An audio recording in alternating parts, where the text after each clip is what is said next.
So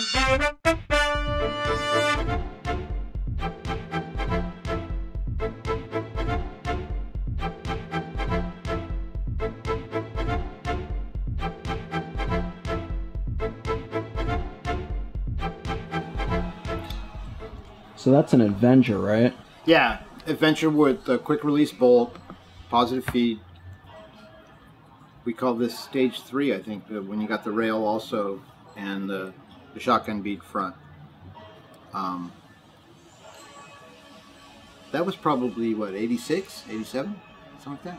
No. Probably 87, 88. Yeah, 87. Yeah, because I think the magazines that would picture that gun were, you know, the first APGs until probably 88, late 88 maybe. Yeah, the guns were coming with a rigid connect side air, I remember, and they were breaking like crazy. Yeah. So we were switching everything over to a braided line. Yeah, the welded in back bottle. Yeah, when you had a bottle screwed right into the back, it always busted the side air loose.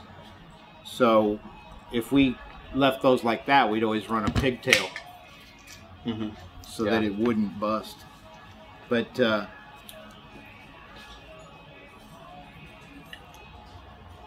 yeah, this was after the auto trigger, but that. It was probably plugged, and I think I might have put a nipple in there. Yeah, this is one of our first quick releases. You know, our quick release bolt. Oh. We later did it over here so that you wouldn't have to take the pump off. Oh, so you actually did them on. Most of yours that I've seen are on the right side, like that one. Yeah. But you also did them on the left side then. Yeah, later we did them on the left. Yeah, they're simpler on the left because, like you were saying, you don't have to have a cock to get the bolt out. It took us a while to figure that out. We grasped all this stuff eventually.